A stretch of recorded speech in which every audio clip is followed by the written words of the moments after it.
Season 4 came out 3 days ago and it's off to a great start.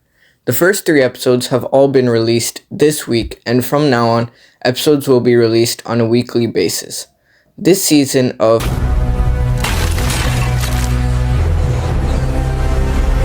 is clearly much darker. Mark has become a lot more serious and has been affected by what has happened in Season 3. Let's start with Episode 1, Making the World a Better Place. Mark is trying his best to make up for what's happened. He's basically blamed himself. What he says during his conversation with Debbie was really impactful in showing how he's changed and that he wants to gain the people's trust back. His mentality seems similar to Spider-Man, where he feels the weight of the world is on his shoulders. Mark, take a night off.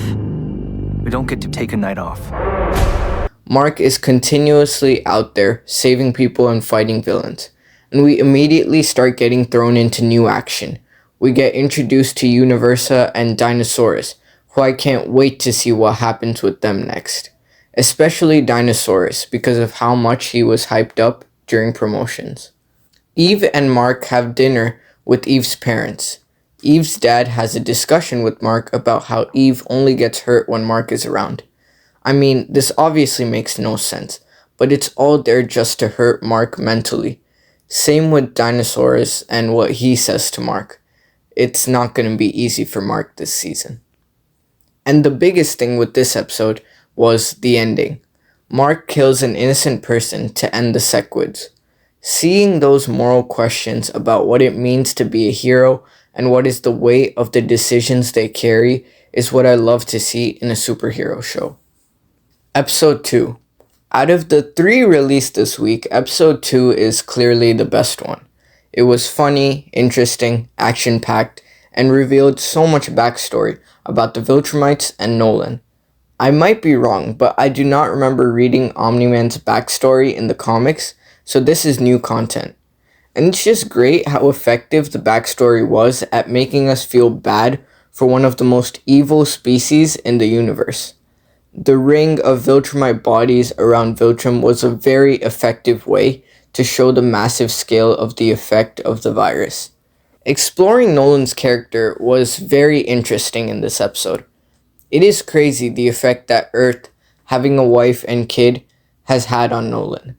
The transformation he has from not even having a single personal relationship where his own parents attempt to kill him on his 18th birthday as part of Viltrumite tradition to someone who misses his wife and turns his back on his entire species, especially knowing how disciplined and dedicated the Viltrumite species are.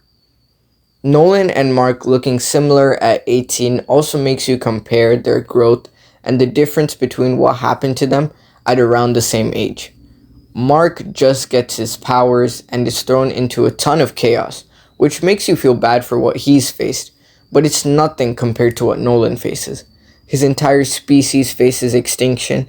It's clear the effect that this has on Nolan, because even after turning his back on the Viltrumites, he attacks Thaddeus for creating the virus that caused billions of Viltrumites to die.